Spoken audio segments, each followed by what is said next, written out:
بسم الله والحمد لله والصلاة والسلام على أشرف خلق الله محمد بن عبد الله صلى الله عليه وآله وصحبه وسلم تسليما كثيرا أما بعد. On a lu au début de la salat la parole d'Allah subhanahu wa ta'ala: الشيطان يعيدكم الفقر ويأمركم بالفحشاء والله يعيدكم مغفرة منه وفضلا. Le shaitan vous fait craindre la pauvreté, puis il vous ordonne la turpitude.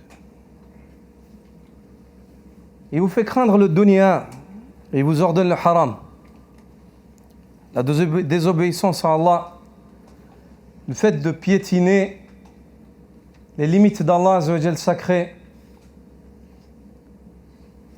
le fait de marcher sur les principes et les valeurs morales. Et si tu regardes, qu'est-ce qui pousse les gens à faire ça? La crainte du dunya ou l'espoir du dunya. Pourquoi? Parce que le dunya, ils le voient avec les yeux, ils sont convaincus.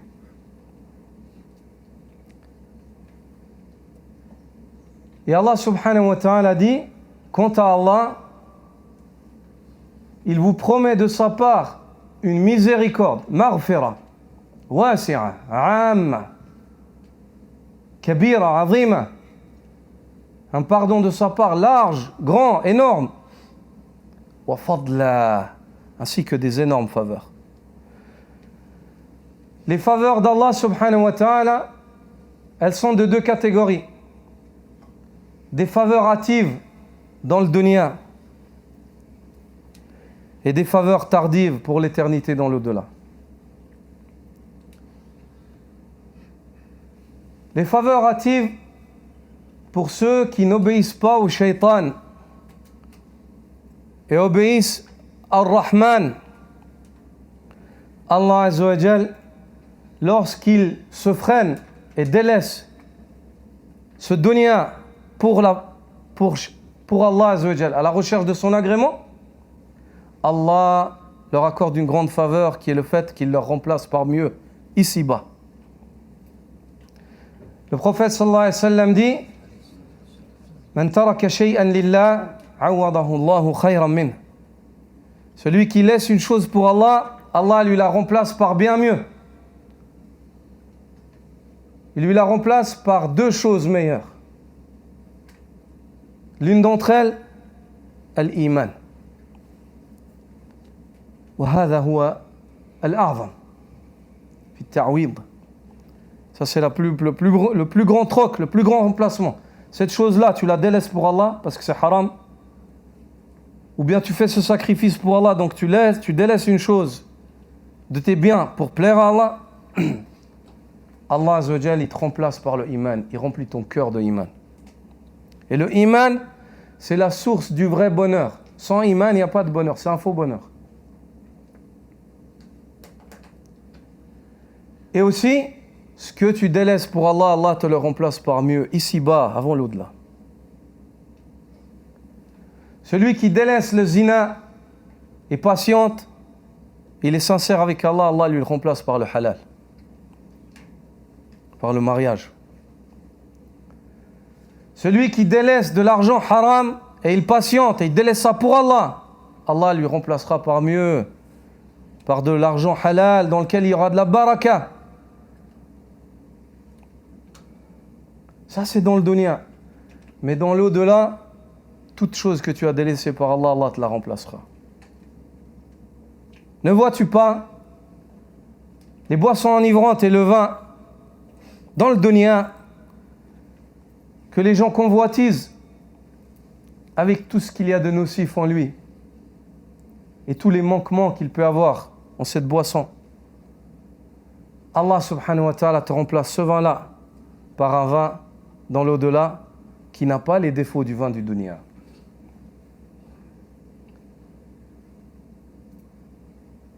Celui qui délaisse les choses pour Allah Azza wa Jal et obéit à Allah, Allah lui promet un pardon, maghfira et un fadl, une faveur. Et la faveur, elle commence ici-bas avant l'au-delà. Et dans l'au-delà, une faveur qui est composée de ma la aynun ra'at wa la udhunun sami'at wa la khatara ala qalbi bashar. Une faveur, comme dit le prophète sallallahu alayhi wa sallam, dont aucun œil n'a vu, aucune oreille n'a entendu parler de ça. Et personne n'a pu imaginer que ça existait, ces choses-là.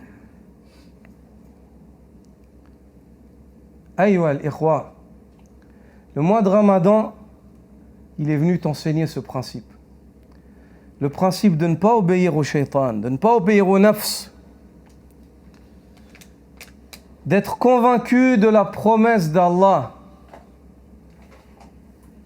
de désobéir à ton nafs et de désobéir au shaitan en étant convaincu qu'Allah te remplacera ça par mieux, qu'il te prépare 1, le pardon, et 2, des grandes faveurs.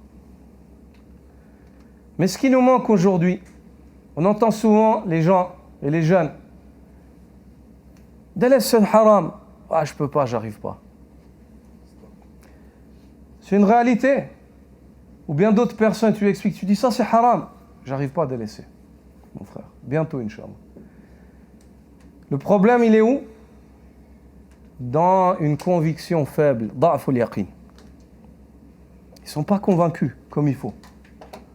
S'ils étaient convaincus, ces gens, et si nous étions convaincus, car nous faisons partie des gens, si nous étions convaincus, comme il se doit,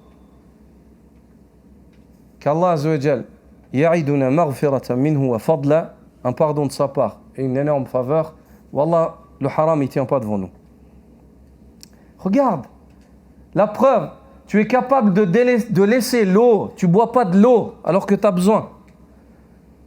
Maintenant, les journées sont courtes. Certains, en été, ils ont vécu le Ramadan sur les chantiers.